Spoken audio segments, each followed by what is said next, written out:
पाहुयात पुढची बातमी। रायगडमधून दरवर्षीप्रमाणे यंदाही रायगड जिल्हा प्रशासनाने जिल्ह्यातील संभाव्य दरडग्रस्त गावांची यादी जाहीर केली आहे। गेली अनेक वर्ष ही कुटुंब दरडीच्या छायेखाली वावरतायत। मात्र या कुटुंबांच्या कायम पुनर्वसनासाठी कुठलीच पावलं उचलली जात नाहीयेत आणि याचाच आढावा घेतलेला आहे आपले प्रतिनिधी भारत गोरेगावकर यांनी। रायगड जिल्ह्यातील 103 गावांना आजही दरडींचा धोका आहे अशी माहिती जिल्हा प्रशासनाने दिली आहे आणि ह्या 103 गावातील नागरिकांनी पावसाळ्यामध्ये सुरक्षित ठिकाणी स्थलांतरित व्हावं असं जिल्हा प्रशासनाच्या वतीने नोटीस देण्यात आली आहे। रायगडमधले दरडग्रस्त असलेले धोकादायक गावं नेमकी कशी वसलेत आपण दृश्यांमधून पाहू शकताय। महाड तालुक्यातील हे दासगाव गाव आहे। आपण पाहताय इथे जवळपास 250 कुटुंबांची लोकवस्ती आहे। डोंगराच्या मध्यभागी आणि डोंगराच्या पायथ्याशी वसलेल्या या गावाला आजही दरडींचा धोका आहे। दुसरीकडे जर आपण पाहिलं तर हे गाव सावित्री नदीच्या अगदी तीरावरती वसलेलं आहे। सावित्री नदीला दरवर्षी महापूर येतो आणि महापुराचा फटका देखील या ग्रामस्थांना बसतो। या दासगाव गावाचं 100% पुनर्वसन करण्यात येईल असं आश्वासन राज्य सरकारच्या वतीने देण्यात आलं।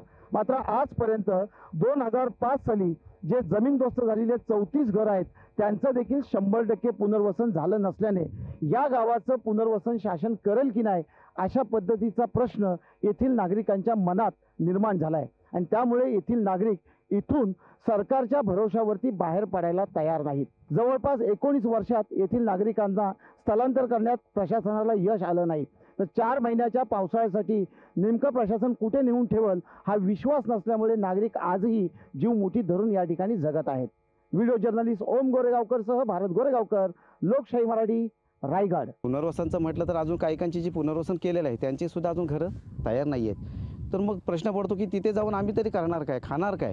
त्यामुळे आम्हाला सरकारकडे आमची ही वेळोवेळ मागणी राहील आणि याच्या पुढे राहील की आम्हाला इथेच आम्हाला आमचं जे काही जे जीविताचा धोका आहे तो कसा दूर करता येईल आणि आम्हाला इथे कायमस्वरूपी आमचं वास्तव्य कसं राहील ही आमची सरकारला वेळोवेळ मागणी राहते।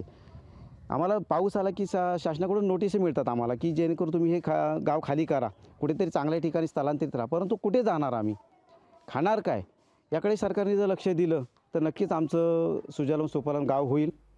तर या गावावर कधीही दरड कोसळू शकते अशामध्ये तळी असेल किंवा इरसालवाडीसारखी एखादी दुर्घटना घडण्याची वाट शासन बघतंय का असा सवाल या ठिकाणी उपस्थित होतोय आणि लोकशाही मराठीनं हा मुद्दा उचलून धरलेला आहे। आता या लोकांसाठी नेमकं काय केलं जातं, कधी केलं जातं त्यासाठी लोकशाही मराठी पाठपुरावा करत राहील।